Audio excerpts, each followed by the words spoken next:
Les Maliens et les Dibis, c'est une longue histoire.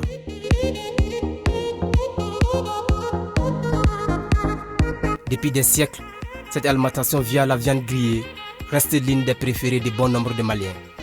Et c'est là à cause du cheptel malien qui est l'un des meilleurs de l'Afrique de l'Ouest. Cependant, de nos jours, faire du bon dibi n'est plus un secret de polichinelle. Abba Coulibaly vit de la vente de dibi depuis plusieurs années. Il nous invite à découvrir sa dibiterie et sa manière de griller la viande. Le choix de l'animal est très important pour faire du bon dibi. Certaines viandes ne sont pas adaptées pour le dibi. Le plus important, c'est de bien choisir le type de mouton. Abba vend chaque jour une dizaine de moutons. Un résultat corollaire d'un bon travail au préalable avant l'étape de la grillade. Avant de mettre la viande au four, il faut bien l'entretenir avec soit du vinaigre ou soit du sel mélangé dans l'eau. Cela facilite la cuisson de la viande. Donc, ni ou nettoyer ni vinaigre, donc il faut se recoller au four.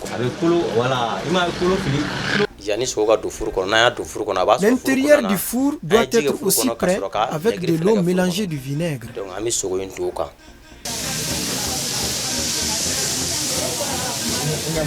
Pour la grillade, un four capable de bien concentrer la chaleur a été construit.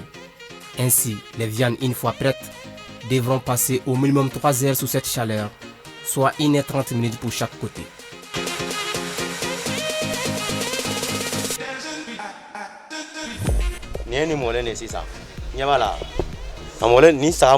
Voilà notre viande bien cuite.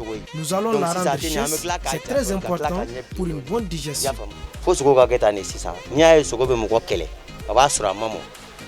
Ainsi viennent s'ajouter les assaisonnements pour rendre le dibi plus agréable. Un véritable délice pour ses multiples clients. Disons que c'est l'assaisonnement, c'est bien cuit, la viande est bien cuite. Franchement, c'est bien. Malgré la forte concurrence de nos jours, Abba arrive à tirer son épingle du jeu. Il dit avoir remporté plusieurs distinctions, dont celle du Festival de Dibi du Mali. Un rendez-vous culinaire qui rassemble les meilleures dibiteries du pays et de la sous-région.